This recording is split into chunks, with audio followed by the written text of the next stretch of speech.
What's up, nieces and nephews? Welcome back to Big Money from a Small Handyman Services Business, episode 6. Today, we're going to talk about the importance of choosing your clients. Okay, why is it important to choose your clients, right? And what is the danger of not choosing your clients? Let's start there. Let's say that you're just starting your handyman services business and you're starting this as a part-timer. That means that you have a job now, but you'd like to transition to doing handyman services business full-time. Okay, so that implies a couple of things. First of all, that means that your primary source of income is over here with this business, right? With this company as an employee, let's assume that. That means that your income here is already covering your expenses, your life expenses. So anything that's coming in from the handyman services business is just extra while you grow that business. I would caution you to think about it as extra money. And here's the reason why. Okay, so what you need to do is choose your customers from now, because just like I've said before, handyman services, or when somebody finds a handyman, it's like finding a barber or a hairstylist that you like. Once you find one, you don't go back to that one. You don't go back to that one. You stay with the person that you found because they cut your hair the way that you want. You like their attitude. Every time that you go back to cut your hair with them, it's the same. It's not this time was one way of a haircut, this time was another way of a haircut. It's always the same. And once you choose one, you never go back. What does that mean? That implies return business, repeat business. And that is super important because you can't just look at things how they are today. You have to think about things how they're going to be in the future.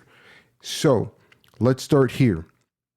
In the beginning, especially when it's a part-time, let's call it a part-time job that you have as doing handyman services, so just extra money, you're going to be, what's the word? You're not going to feel pressure, but you're going to pretty much try to take everything that comes your way.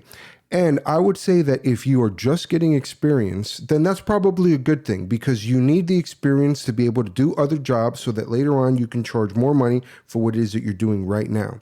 Okay. However, once you start getting pretty comfortable with the types of jobs and work that you're doing, I'm going to advise you to start being very careful about who you do work for. Why? Ultimately, we all want to make as much money as possible, right? So this customer is willing to pay you, whatever, $50 to change a light fixture. Let's just say that. This customer is willing to pay you $175 for a standard light fixture. Okay? Which would you rather have? $50 or $175 for the same exact work? Now, obviously, everybody's going to say, I want to make $175 instead of the $50. But here's the thing. If what you're getting right now is the $50 customers and you need the experience, that's awesome. Think about this. Our job as handyman is repetitive. You're always going to go back to the same people once they like you to keep doing work. If this person never wants to pay you above $50 to do that work, well, then guess what? They are of the mindset that they want to save as much money as they can to get things done in their home. And those types of people that have that mindset tend to associate with people, their neighbors, their family, etc., right, that have the same mindset, which means any referral or any growth business that's given to you from this customer that has that mentality about paying for work is only going to refer you to people that have like-minded mentality. We tend to hang out and intermingle with people who are the same as us. On the other hand, this customer over here that you charge $175 for that same light fixture is somebody that is willing to pay you top dollar for your work because they feel that you are worth it. Usually that type of customer appreciates or values their time more than money. They value timeliness, professionalism, and honesty above all. This type of customer over here, the $50 customer, does not. what they value the most is saving money. You want the referrals from the $175 customer for the light fixture because they intermingle with people in their neighborhood, in their lives, people who have the same type of perspective and mentality on life, people who value their time, punctuality, honesty, and trustworthiness more than anything else, and they're willing to pay for it. That means that the referrals or the growth business that comes from this customer is the type of customer that you want to focus on. Not this customer. This $50 customer over here is only going to care about their money, their value, how hard it was for them to earn their money. Now, I'm not saying that we shouldn't protect our money or we shouldn't, we should just willy-nilly give our money away. The point is, it's a difference of mentality, and you have to adjust your mentality.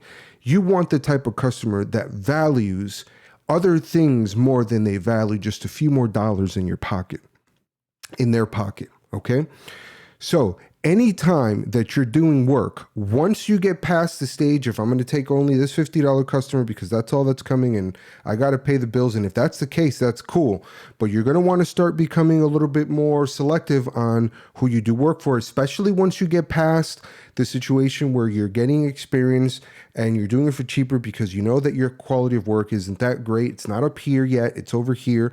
And that's cool. But as you start to rise in your expertise, you should start increasing your prices. And then at a certain point, you're going to get to where your experience and your capability of doing the work is up here, and so is the amount of money that you charge for that same amount of work. That's something that's going to foster a business, meaning a long-term plan and a long-term solution. Those customers are going to lead to callbacks. Not callbacks in the sense of you did something wrong and you got to call back, which we'll talk about how to avoid callbacks in another video and how that eats into your profits. But callbacks as far as, hey, this is Dave. You did a light fixture for me before, blah, blah, blah. Come back. Now you know that anytime that you get called for those customers, from those customers, you are being valued and you are making a good living and they are thanking you for it. Not this customer over here who only wants to save a few bucks. That's how you build a long-term business.